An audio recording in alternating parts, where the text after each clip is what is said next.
Hello student, today we will study about chapter number 6, that is hydrosphere.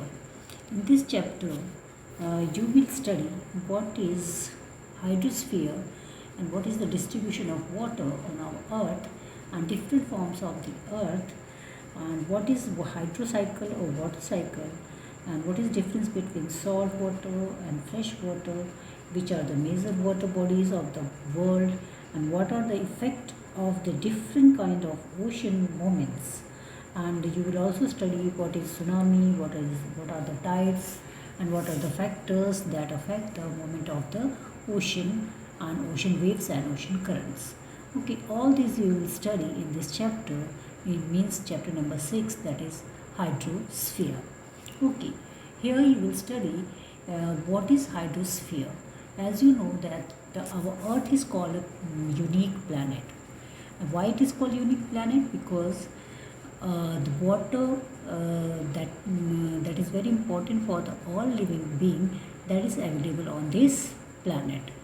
Okay, that is why this planet is called unique planet, because it support life.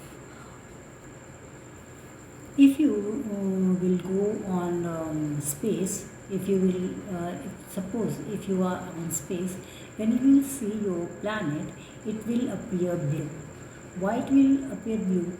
Because the most part of our earth's surface is covered by water. That is why from space you will see that it looked like blue. Okay, blue planet. And that's why it is called also, our earth is also called blue planet or watery planet. Why it is called watery planet? Because most part of our earth is, means about 71% of the earth's surface is covered by water.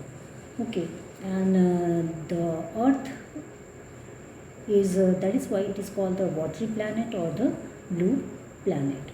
About 97.3%, means 97.3% of this water is in form of ocean, seas, gulf and bays, and rest of 2.7%, means if we will leave the 97.3% water, 2.7 water that is usable water on our earth, they are found in different uh, different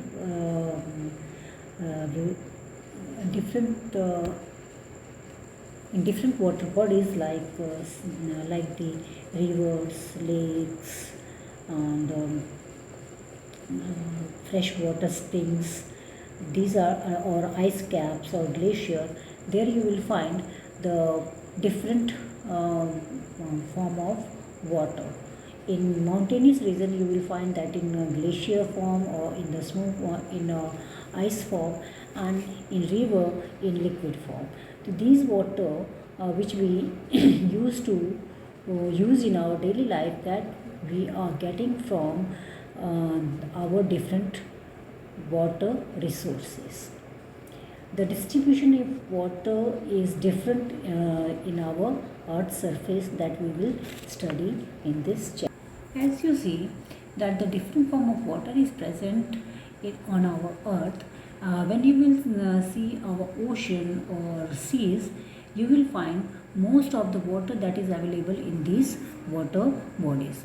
Means different water bodies or different water resources have a different amount of water, and most of the water they are found in ocean and seas. The fresh water we will find on glacier and on different rivers and lakes and ponds. Okay, and these water are formed in different form. They are found in glacier, you will find in ice. In mountainous region you will find in glacier, and in solid form means ice and snow, and in the temperate or in hot zone you will find it in liquid form, like in river water or stream water or lake water, and in gaseous form, that the water that is present in gaseous form in our atmosphere. Okay, so you will found these this different form of water in different form in different state, that is solid, liquid and gaseous form. These three forms are called the three state of water, and these states are inconvertible, and the changing state of water forms a complete hydrological cycle. Uh, you will see these waters are changed into different forms by the process. That process is called the hydrological cycle or the water cycle, and that you have also studied in your science. First, we will study what is hydrological cycle. You all have studied about the water cycle in your previous classes, whether you are in class 3rd or 4th or 5th or 6th. There you have studied about the water cycle, and you have also drawn the diagram of water cycle. Here we will study more about it. The water cycle is a continuous flow or the movement of water between the earth and the atmosphere. In this cycle, the water moves from land and ocean to the atmosphere as water vapor and returns as a precipitation. Okay, when the water, when it is evaporated because of heat, and then it change into the water vapor and it goes in our atmosphere, then it get on dew point, it get condensed and change into the droplets, and these droplets join together to form the clouds, and the clouds again come to our earth's surface in different form of precipitation. Okay, some of this water runs off the land to the ocean. The process involved in the water cycle are evaporation, condensation, precipitation and runoff. Okay, this is the process by which the water cycle goes on our atmosphere, and because of this we used to get the fresh water on our earth surface. Okay, and the cycle starts with the evaporation and ends with the runoff. Most of the water used to run off into the ocean, or they used to go into the sea or ocean.